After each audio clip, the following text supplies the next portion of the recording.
तर स्वागत आहे तुमचं शेतकरी वाईफच्या चॅनलवरती. तर पोस्ट ऑफिस भरती 2025 या भरतीसाठी ऑनलाईन अर्ज मागवणं सुरू झालेलं आहे आणि या भरतीसाठी नो एक्झाम भरती ही असणार आहे आणि या भरतीचं एक अधिसूचना पत्र आपल्याकडे आलेलं आहे. तुम्ही पाहू शकता, हे आहे त्या भरतीचं अधिसूचना पत्र, की या पत्रामध्ये या भरतीविषयीची संपूर्ण माहिती दिलेली आहे. ऑनलाईन अर्ज कुठे करायचा, कसा करायचा, कोणकोणत्या डॉक्युमेंट्स सोबत ठेवायचे आहेत, सर्व विषयांची माहिती.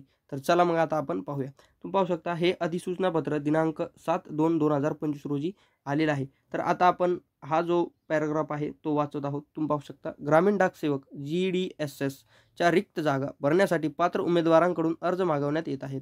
शाखा पोस्टमास्तर, सहाय्यक शाखा पोस्टमास्टर, डाक सेवक, पोस्ट विभागाच्या विविध कार्यालयांमध्ये रिक्त पदांचा तपशील परिशिष्ट 1 मध्ये दिलेला आहे. तर आता तुम्हाला या भरतीसाठी ऑनलाईन अर्ज कुठे करायचा आहे, तर त्याची ऑनलाईन वेबसाईट ही आहे. तुम्ही पाहू शकता, इंडियन पोस्ट GDSonline.gov.in ही वेबसाईट तुम्हाला असणार आहे ऑनलाईन अर्ज भरण्यासाठी. त्याच्यानंतर आता आपण 2 नंबर म्हणजे नोंदणी, ऑनलाईन अर्ज आणि संपादन सुधारणा विंडो याविषयीची माहिती आता आपण पाहत आहोत. त्याच्या खालचा पॅराग्राफ आता आपण वाचत आहोत. ऑनलाईन अर्ज सादर करण्यापूर्वी उमेदवारांनी स्वतःची नोंदणी करणे आवश्यक आहे. नोंदणीसाठी त्यांना वैध मोबाईल नंबर क्रमांक असणं ते देखील गरजेचं आहे. सक्रिय ईमेल पत्ता आवश्यक आहे. त्याच्यानंतर ऑनलाईन अर्ज सादर करण्यासाठी उमेदवाराकडे फक्त एकच नोंदणी असू शकते. डुप्लिकेट किंवा एकाधिक नोंदणी अर्ज भरल्यास त्याला परवानगी नाही. डुप्लिकेट आणि एकाहून अधिक अर्ज भरल्यास उमेदवाराने भरलेले सर्व अर्ज रद्द केले जातील.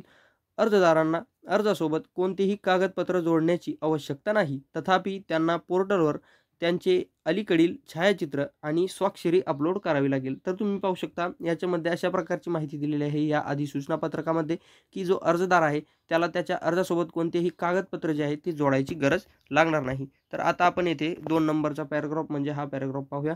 नोंदणी अर्ज ऑनलाईन अर्ज भरण्याच्या तपशिलावर सूचना परिशिष्ट 2 मध्ये दिलेल्या आहेत. उमेदवारांनी त्यांची नोंदणी आणि अर्ज काळजीपूर्वक भरा आणि अंतिम सबमिशन करण्यापूर्वीचे त्यांना पुनरावलोकन करावे असा सल्ला दिला जातो. तर ही एक चूक आहे. उमेदवारांना पुन्हा नोंदणी करायची गरज नाही, कारण अंतिम मुदतीनंतर नोंदणी अर्ज फॉर्म संपादित दुरुस्ती करण्याची संधी असेल. 3 दिवसांची संपादन सुधारणा विंडो दिली जाईल. म्हणजे तुम्ही जर फॉर्म भरताना तुमच्याकडून जर कशाही प्रकारची चुकी किंवा कोणतीही करेक्शन जर तुम्हाला करायचे असेल, तर तुम्ही पुढील 3 दिवसात त्याची विंडो तुम्हाला ओपन झालेली असेल, तुम्ही ती सुधारणा जी आहे ती करू शकता. तर आता आपण येथे पाहूयात, ऑनलाईन अर्जाची नोंदणी आणि सबमिशनसाठी तुम्हाला डेट वेळापत्रक कशा प्रकारचं राहील. तर ते डेट अशा प्रकारे राहील, 10/2/2025 पासून ते 3/3/2025 पर्यंत.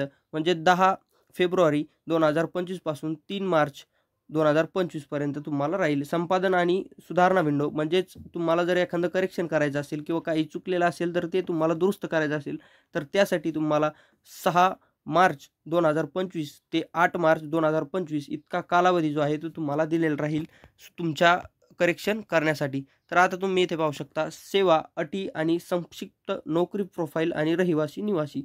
अर्जदाराने हे स्पष्टपणे समजून घेतले पाहिजे की GDS हे विभाग केंद्र सरकारचे नियमित कर्मचारी नाहीत आणि त्यांचे मानधन, भत्ते आणि इतर हक्क केंद्र सरकारच्या कर्मचाऱ्यांच्या बरोबरीने नाहीत.